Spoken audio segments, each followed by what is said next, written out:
Today, we have an incredible guest in Shane Murphy.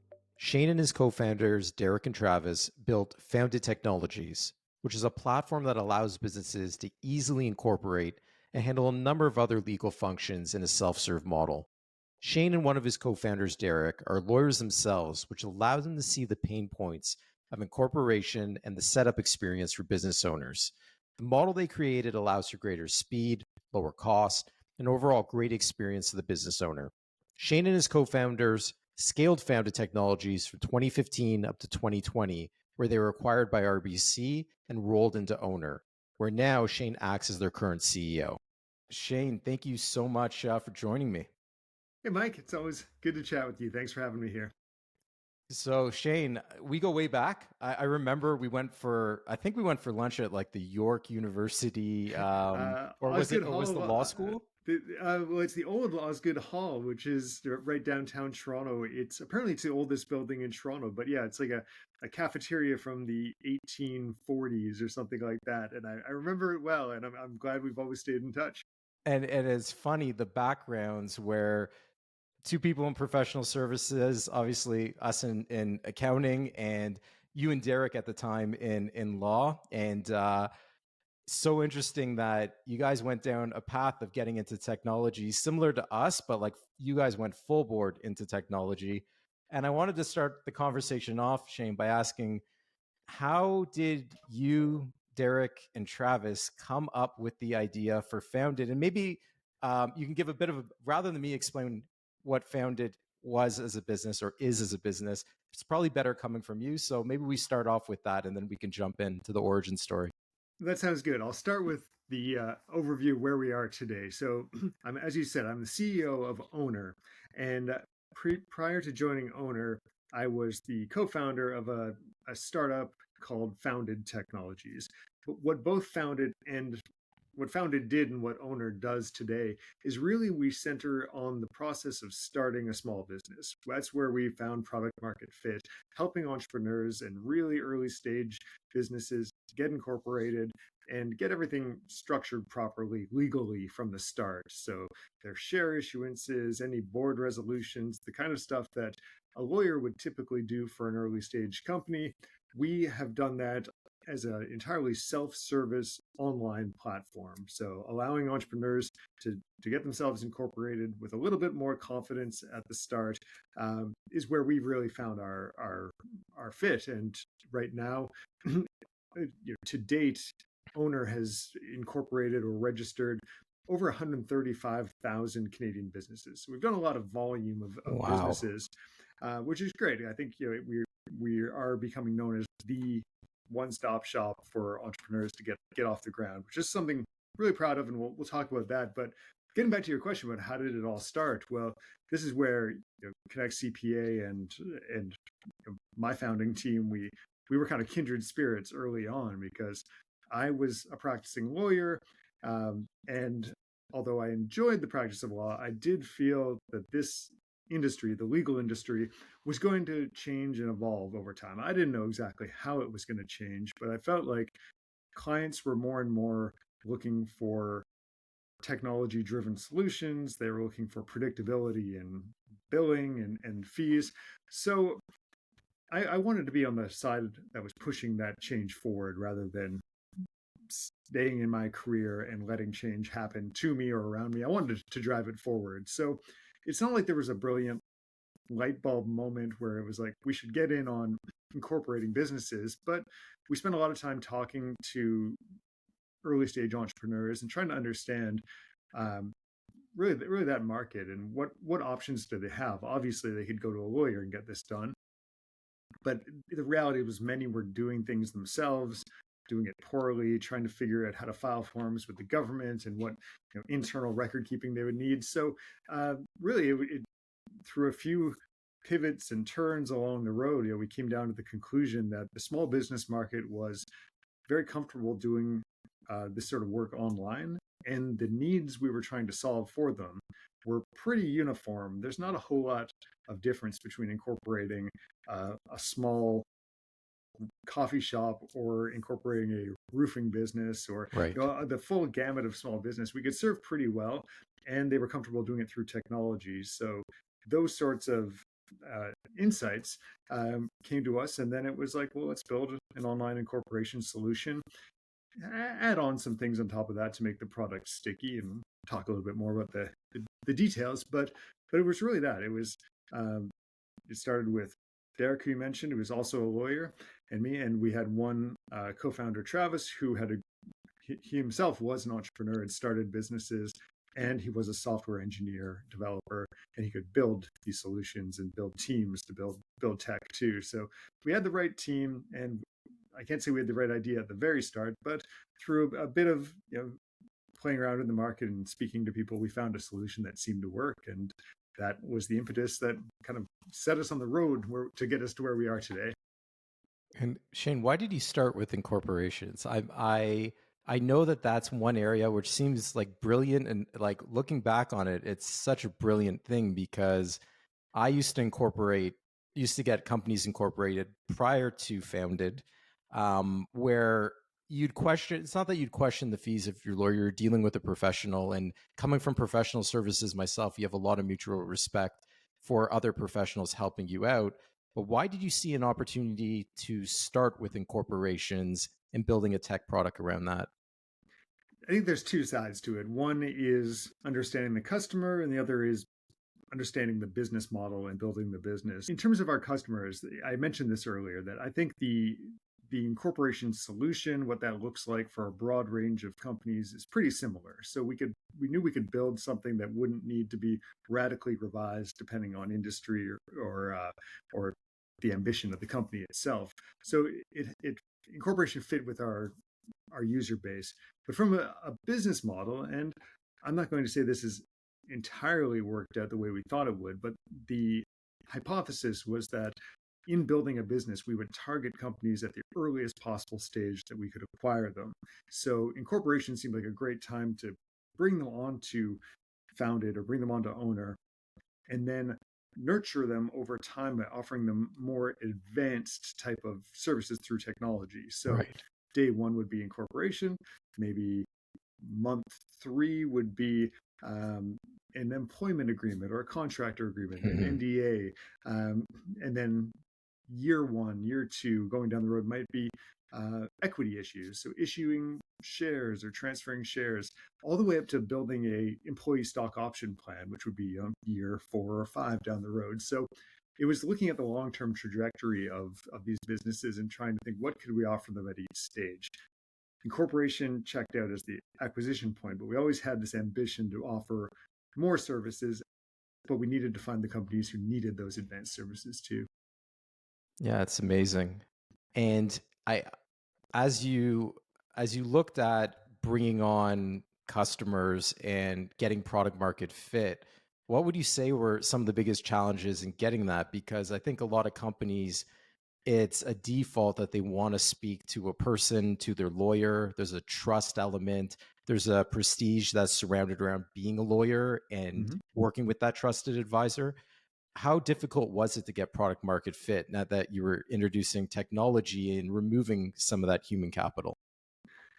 I think it's become easier over time, but when we go back right to the start, it was definitely a challenge. When you're a totally unknown brand, you have to establish trust very quickly because um, incorporation might be simple from a legal perspective and everything, but it's still very important. Like when I talk about 130,000 businesses we've interacted with, each one of them to me is the story of someone taking a big risk in their life. These are people who For often, sure. starting something new. So you've got a responsibility to these people, and you can understand why they might be a bit concerned or might question your legitimacy as a startup. So um, early on, we had to, for lack of a better word, like kind of play the lawyer card, be like, we had to be very clear and transparent. We are not your lawyers when you use the technology we have designed. However, we are lawyers, and we've given this our review from a professional perspective, and we think what you're getting through our technology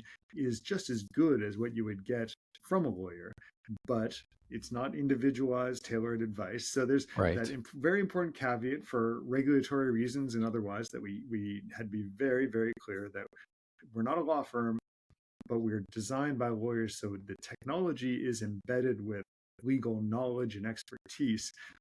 Uh, Finding a really catchy, punchy way to explain that to people in the typical attention span of like 5 seconds as they're going through websites, it wasn't easy. So huge credit to like good product people, good marketing people we've worked with over the years to refine that. But I think, yeah, building trust and embedding professional knowledge into tech products has been like a real key to establishing credibility. Yeah, and that's amazing. And it's something that I think that solved a major pain point in the market, which was people spending a lot of money in something that could be spun out pretty quickly and questioning fees. But but Shane, you brought up 100,000. Was it over 100,000 in corporations? 135,000 businesses registered. So that would include incorporations and sole proprietorship registrations in addition to that. But Wow. yeah, 135,000 and growing every month by a few thousand too. So that's the latest as we sit here in December of 2023. So you have my head spinning a bit about how did you deal with customer support? You and Derek are lawyers, but that doesn't mean that your team was just staffed with lawyers in order to Mm-hmm. deal with, let's say, someone runs into questions when trying to do it themselves while using the technology online. It's an amazing cost savings and efficiency, and it solves a major problem. But now, what happens when questions arise? And I'd just love to hear how you guys dealt with that. Yeah, early on, it was one of the huge challenges we faced. We had smaller volumes early on, but like any startup story will be have to be about really nurturing your early stage customers. Like the customers have to love you early on. So that's it. It was about going above and beyond for everyone who came through our virtual door early, at the earliest stages. And then over time, you just develop a bit of more of a streamlined process for it. It was very much just ad hoc when we're getting this off the ground. But now, we've got a full customer success team, and they don't have an easy job because they are always dealing with issues that can get a little bit tricky and complicated for people, or people haven't dealt with this before. So the customer success team really has to both know what they can advise on. This goes back to the regulatory issues about this customer success team are not a team of lawyers; they're experts in our technology. So they're there to help bridge the gap a little bit in knowledge. But what we can do is we can provide a huge array of helpful resources, blog articles, ebooks, videos, videos which you yourself have been part of our video series too. So it's all about what kind of knowledge can we pass on. So I can be in all the videos I want explaining legal concepts. It helps, for things like tax and accounting. You yourself have helped out with that. So it's about creating a whole library of resources embedded within the product, and that then turns around to just the spirit of it. It's a self-serve experience, and people get a lot of value from it. But they understand the trade-off of using technology and not just walking into a lawyer's office is you'll have to invest a little bit of time in kind of understanding what your needs are and what potential solutions are out there. And you mentioned the videos and the I guess the videos serve as, like, again, a self-serve model to be able to solve your own problems. But now I'm interested in, you now work with a multi-billion-dollar company, and now you have way more resources at your disposal than you probably have ever had historically. I want to talk a little bit about the exit and um, when you built this company, did you, Derek, and Travis have the intention of building to sell? Or was it supposed to be lifestyle? Or did you not really even think about any of the above? You just wanted to start a company in legal tech. What was your mindset at the early stages, and did it evolve over time? I think at the early stages, we weren't super naive. We knew it would be a journey to figuring out where we were going with this and what the plan was. So I I won't say we didn't think about acquisition at the start. I think everyone does, as like one potential outcome of starting a business is to sell the business, but we weren't overly preoccupied on that, and I think that was probably a good thing because frankly, when we started the business, we would have had no idea that RBC would be a potential acquirer. It would have made Right. zero sense to me in the first 2 or 3 years about why a bank would see value. I would have I would have listed other legal tech companies that might have been interested in us, because I really viewed us in this box of legal technology, things for doing legal stuff, legal tasks. But it took a long time to understand that what we were really doing wasn't confined to legal. It was confined to a broader spectrum of small business services and services to help entrepreneurs. And when you put it in that broader world, then the opportunities became a lot more interesting. And we started to understand the full scope of the value we were offering too.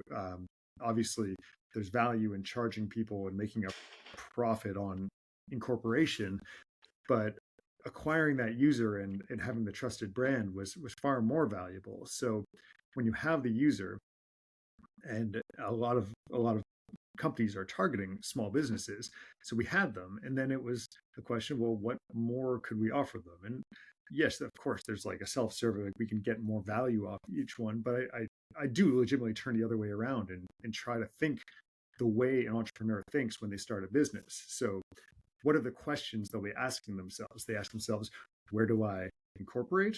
One of the next questions they would be asking, where should I bank? Now that I have a corporation, the corporation will Right. need a bank account. So all of a sudden it's like, well, then there's clearly bank value here if we can drive them in a single experience to incorporate and open a bank account. Well, all we need is a banking partner, and this is all the more valuable of a business on both sides. And Makes sense. um, so that's where the uh, the story of RBC starts. Is they were very interested in offering banking services to early stage entrepreneurs, and we were the funnel that would drive them in. But the story really just kind of keeps going with us finding other pillars of value that we can continue on that journey. So in 2023, we've launched Ownr Insurance, which is the next the next step of this journey. As I was talking about the questions, where do I incorporate? Where do I open a bank account? Where do I get insurance? Well, it's just one more step than on Ownr. So it's always just like, and I think that we can go in both directions. We can go earlier or later, but following that train of thought of an entrepreneur, which it requires us to really know our users. But the addition of insurance, I think, is just one example. Like, we're always going to be tacking things on, and we've come a long way from just thinking about this as a legal platform, and it's more interesting, and I'm more excited about it than ever, because we can go in all kinds of different directions so long as we're unlocking value for entrepreneurs. And being with RBC, Shane, I think provides that power to be able to hopefully move relatively quickly on those different extensions of the core product. I'm wondering, did they approach you? How did you guys get connected in the first place? Like you said, you didn't in those early days have the intention of just going and selling. Did RBC Ventures I know there's a lot of brand names, and you could probably clarify that for everyone of Sure. who ended up acquiring, founded, and converting to Ownr. Yeah, how did that all come about? Like the actual first interaction? It's a funny story, because we were, as I said, we were operating as founded. We were finally seeing a little bit of traction out there in the market, and then RBC had made a big fanfare about this new branch of the bank they were opening called RBC Ventures, which would be driving innovative solutions and technology in a new way. And the first venture to be created by RBC Ventures was something they called Ownr.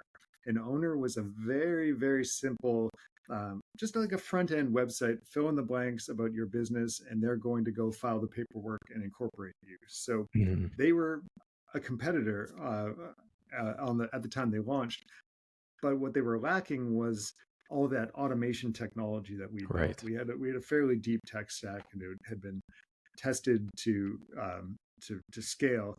So they looked at us and said, "Well, we like what you're doing. That we liked it so much, we basically are doing the same thing."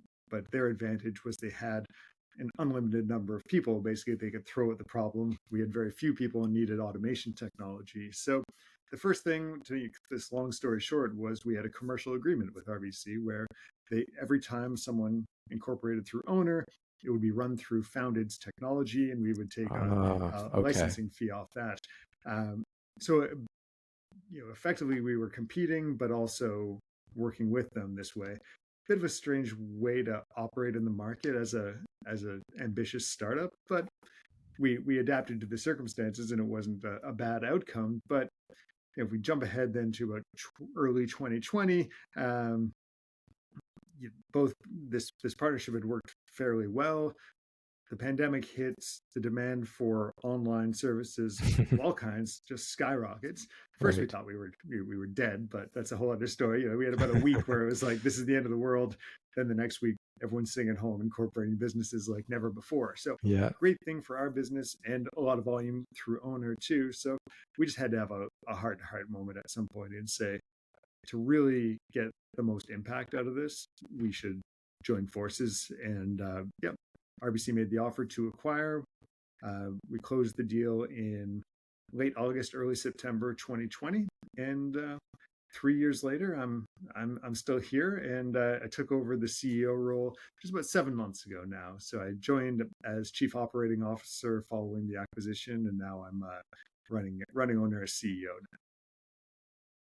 That's an incredible story. I did not know. This is the first time I did All not right. know that you were behind the scenes helping on the back end of the Ownr incorporation. So that's how the relationship started. That's it. Yeah, it really was down to necessity in some ways. If you can't beat them, join them and and make it work for you somehow. It was it was a tricky thing to negotiate, but in the long run, you can see as the business has continued to grow, I think it just makes sense that we operate this together.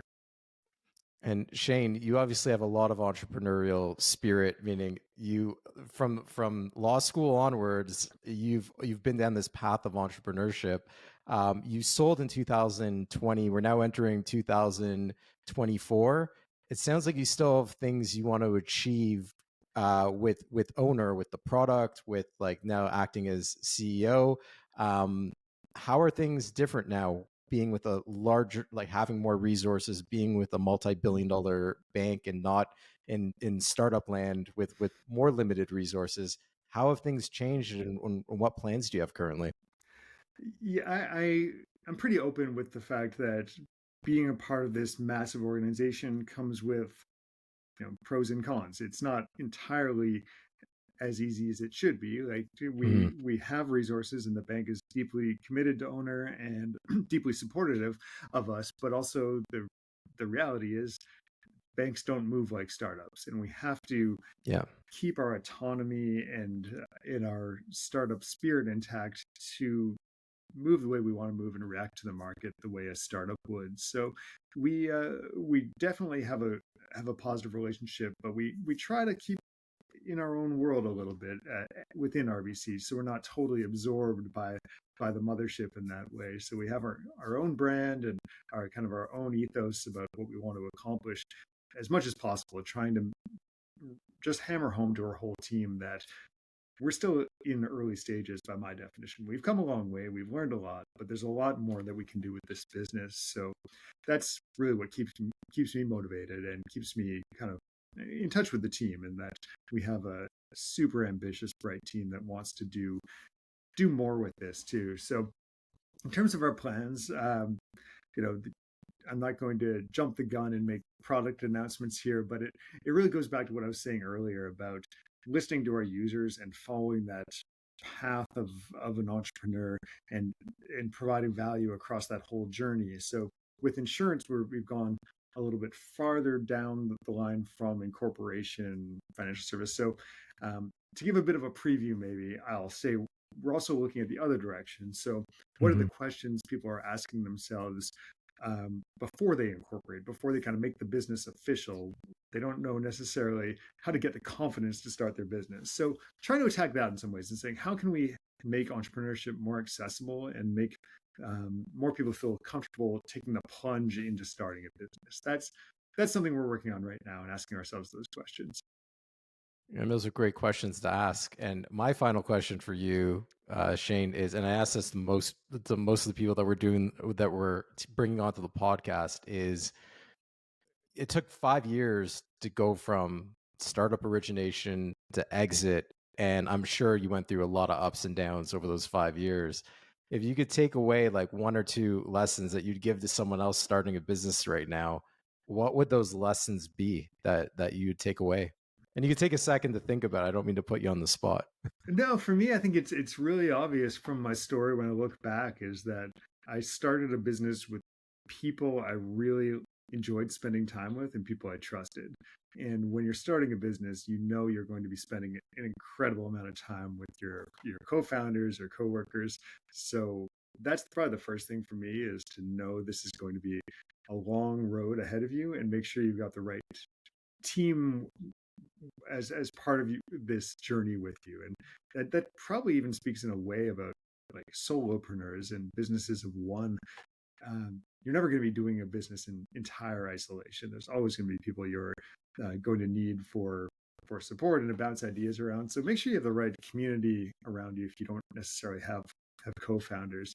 For me, that really made all the difference. And even to this day, we are so picky and precise in our hiring process, largely because we know that the core of this, it came out of a friendship, and it still has to have the sense of like a team that's got each other's back and willing to work together. So we've been successful about that even with the transition to the bank. So good people is probably as far as words of wisdom go, the best I've got for you for long-term success. Well, I appreciate that. And I don't want to hold you any longer, Shane. So I want to thank you for joining me. And your story, by the way, is huge, huge admiration for what you've done. You disrupted the legal industry, being a lawyer and coming out of law school and working, like you took a non-traditional path of just staying in a law firm over the long run. You spotted an area of the market and really disrupted things. Over 100,000 incorporations is no small feat, meaning you put your stamp on the world for sure. Most people don't get to that level in a business. So kudos to you on doing so. Appreciate that, Mike. It's really kind of you. And I feel like, again, the work you've done in accounting innovation and bringing a tech enabled experience to small business owners, we've always kind of been following the same path. So it's great to see the success you've had too with Connect CPA. I really appreciate that. Really appreciate that, Shane. And thanks so much.